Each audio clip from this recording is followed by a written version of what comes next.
اگر آپ نے کسی پہاڑی علاقے کی کبھی سیر کی ہو تو آپ کو پتہ چلے گا کہ پہاڑ پر چڑھنا بہت مشکل ہوتا ہے، لیکن پہاڑ سے اترنا بہت آسان ہوتا ہے۔ پہاڑ پر چڑھتے ہوئے آپ کی سانس پھول رہی ہوتی ہے، آپ کی طاقت لگ رہی ہوتی ہے، آپ قدم دیکھ بھال کر اٹھا رہے ہوتے ہیں، گرنے کا ڈر لگ رہا ہوتا ہے، پگڈنڈیاں آ رہی ہوتی ہیں، آگے سے دیکھ دیکھ کے آپ نے چڑھنا ہوتا ہے کہ کدھر سے ٹھیک رستہ جا رہا ہے، میں کدھر سے کدھر کو جمپ کروں، گروں نہ، سنبھل کے چلوں۔ لیکن جب آپ اترنے لگتے ہیں واپسی کے لیے تو بڑے آرام سے آپ اترتے جاتے ہیں، آپ کو قدم اٹھانے بھی نہیں پڑتے، خود آپ کے قدم پھسل پھسل کر نیچے جا رہے ہوتے ہیں۔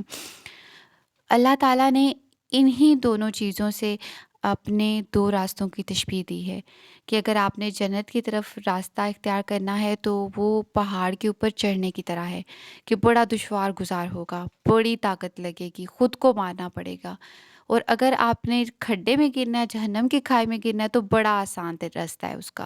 اور انسان کی نیچر ہے کہ وہ آسان راستے کو دیکھ لیتا ہے، منزل کی طرف اس کی نظر نہیں جاتی۔ تو جو مسلم ہوتا ہے، جو مومن ہوتا ہے، اس کی ٹریننگ ایسی ہو جاتی ہے کہ اس کے اندر سے خود غرضی ختم ہو جاتی ہے۔ اور جو آج سے پہلے ہم نے صورتیں پڑھی ہیں ان میں بتا دیا گیا کہ غلط راستہ کیسے اختیار کیا جاتا ہے، جس میں متففین کا ہم نے پڑھا تھا کہ ناپ تول میں کمی کرتے ہیں لوگ تو وہ جہنم میں جاتے ہیں، مسکینوں کو کھانا کھلانے کی ترغیب نہیں دیتے، بیٹیوں کو قتل کر دیا جاتا تھا۔ آج کی آیات جن کا ہم نے مطالعہ کرنا ہے ان میں ہمیں پتہ چلے گا کہ ہم جنت میں نبی محمد صلی اللہ علیہ وآلہ وسلم کی قربت کیسے حاصل کر سکتے ہیں کہ 2 انگلیوں کی طرح ہم ان کے برابر ہوں۔ جہاد فی سبیل اللہ کا جتنا اجر ہوتا ہے وہ اجر ہمیں گھر بیٹھے ملے۔ انشاءاللہ آج کی آیات میں ہم یہ دیکھیں گے کہ ہم نے اپنے لیے جنت کا راستہ کیسے آسان کرنا ہے، کہ ہمیں سب کچھ پتا ہو کہ راستے میں کون کون سی ہرڈلز آئیں گی اور ہم نے ان کا کیسے کیسے مقابلہ کرنا ہے۔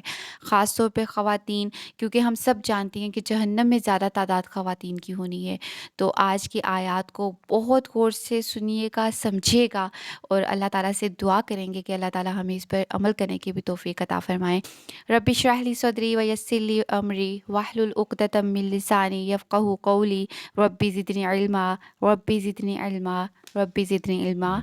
بسم اللہ الرحمن الرحیم۔ سورہ بلد کی آیت نمبر 11۔ فَلَاقْتَحَمَ الْعَقَبَةَ۔ اقتحام کے معنی ہوتے ہیں اپنے آپ کو کسی سخت اور مشقت طلب کام میں ڈالنا، یعنی پہاڑ کی چڑھائی کا جیسے ہم نے راستہ کہا تھا نا کہ کتنا مشکل ہوتا ہے۔ اور عقبہ، عقبہ اس دشوار گزار راستے کو کہتے ہیں جو بلندی پر جانے کے لیے پہاڑوں میں سے گزرتا ہے۔ تو اب دیکھتے ہیں کہ اللہ تعالیٰ کیا ارشاد فرما رہے ہیں، اور تھوڑا سا اگر ہم ریکیپ لیں تو ہم نے پچھلی آیات میں دیکھا تھا کہ اللہ تعالیٰ نے انسان کو یہ اختیاری طاقت دی ہے کہ اگر اس کو 2 راستے دکھائے گئے ہیں تو ان میں سے جو اس مرضی راستے کا انتخاب کر لے۔ تو اللہ تعالیٰ اب کیا کہتے ہیں، فَلَاقْتَحَمَ الْعَقَبَةَ، مگر اس نے دشوار گزار گھاٹی سے گزرنے کی ہمت نہ کی۔ اور اس آیت میں ایک شکایت کا ایلیمنٹ بھی ہے کہ اس سے وہ دشوار گزار راستہ اختیار نہ کیا جس کی منزل تو بہت آسان تھی۔ وَمَا أَدْرَاكَ مَا الْعَقَبَةُ، وما ادراکا، اور تم کیا جانو، مل عقبہ، کہ وہ دشوار گزار گھاٹی ہے کیا۔ اب جب بھی ادراک لفظ آتا ہے نا تو اس کا مطلب ہوتا ہے کہ آگے ایکسپلین کیا جائے گا، اب بتایا جائے گا کہ وہ دشوار گزار گھاٹی کون سی ہے۔ فک رقبہ، فک رقبہ، فک کہتے ہیں آزاد کروانے کو، اور رقبہ کا مطلب یہاں پہ ہے کہ جو ہماری گردن ہوتی ہے نا اس کی بیک، پشت، گردن کی پشت کو کہتے ہیں۔ اور فک رقبہ یعنی کوئی ایسا جو بیڑیوں میں جکڑا ہوا ہو، اس کی گردن، اسپیشلی گردن، اگر گردن کے ارد گرد اگر کوئی زنجیر ڈال دی جائے اور اگر پیچھے اس سے کھینچا جائے تو کتنی تکلیف ہوگی نا گردن کے آگے والے حصے میں، ہو سکتا ہے گردن ٹوٹ بھی جائے، یعنی وہ جو غلامی میں ہوتا ہے نا وہ بڑی تکلیف میں ہوتا ہے۔ تو اس کو آزاد کروانے کا بہت زیادہ اجر ہے، لیکن یہ کام آسان نہیں ہے، یہ سیلف لیس ہونا پڑتا ہے۔